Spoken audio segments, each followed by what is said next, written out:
عن ابی ہریرۃ رضی اللہ عنہ عن رسول اللہ صلی اللہ علیہ وسلم قال اکمل المؤمنین ایمانا احسنهم خلقا رواہ الترمذی۔ محترم حضرات، اخلاق حسنہ کیا ہے؟ اس سلسلے میں یہ روایت میرے اور آپ کے سامنے ہے۔ آپ صلی اللہ علیہ وسلم کا ارشاد گرامی ہے، کامل ترین مومن وہ ہے جس کے اخلاق سب سے اچھے ہوں۔ اچھے اور پاکیزہ اخلاق ایمان کی نعمتوں میں سے عظیم نعمت ہیں۔ خود نبی کریم صلی اللہ علیہ وسلم نے اس کو اپنی بعثت کے مقاصد میں شمار فرمایا ہے۔ ارشاد نبوی صلی اللہ علیہ وسلم ہے، بعثت لأتمم مکارم الاخلاق، بعثت لأتمم مکارم الاخلاق، مجھے اس لیے بھیجا گیا ہے تاکہ میں مکارم اخلاق کی تکمیل کروں۔ اور کیوں نہ ہو، جبکہ انسان کی زندگی میں اخلاق کی بڑی اہمیت ہے۔ اگر آدمی کے اخلاق اچھے ہوں تو خود اس کی زندگی بھی خوشگوار اور پرسکون گزرتی ہے۔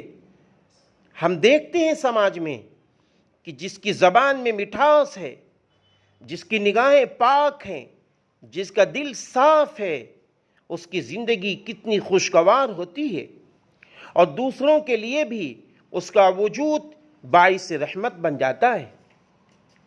اس کے برعکس اگر اس کے اخلاق برے ہوں تو ہم یہ دیکھتے ہیں زمانے میں کہ وہ خود بھی زندگی کے لطف و مسرت سے محروم رہتا ہے، اور جن سے اس کا واسطہ پڑتا ہے ان کی زندگیاں بھی بے مزہ اور تلخ ہو جاتی ہیں۔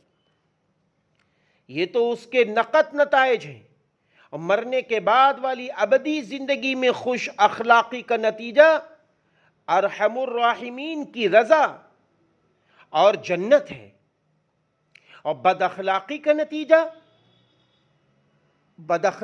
نتیجہ اللہ رب العزت کا قہر، غضب اور اللہ حفاظت فرمائے جہنم ہے۔ اچھے اور پاکیزہ اخلاق لازمہ ایمان ہے۔ جس کا ایمان کامل ہوگا اس کے اخلاق بھی بہت اچھے ہوں گے، اور جس کے اخلاق اچھے ہوں گے اس کا ایمان بھی کامل ہوگا۔ بغیر ایمان کے اخلاق بے جان بے روح ہیں، جن کی نہ کوئی حقیقت ہے اور نہ اللہ جل جلالہ کے یہاں ان کی کوئی قدر و قیمت۔ اگر ایمان کے ساتھ اچھے اخلاق ہیں تو بلا شبہ ان کا مقام و مرتبہ بہت بلند ہے، اور وہ انسانیت کی صلاح و فلاح کے لیے بیش قیمت جوہر ہیں، بیش قیمت جوہر ہیں۔ ان سے بندہ اللہ تعالیٰ کے دربار میں وہ قرب حاصل کرتا ہے جو بعض مرتبہ بڑی عبادتوں سے بھی حاصل نہیں ہوتا۔ اللہ تعالیٰ ہم سب کو اخلاق حسنہ سے مزین فرما کر اپنے قرب خاص سے نوازے، آمین ثم آمین۔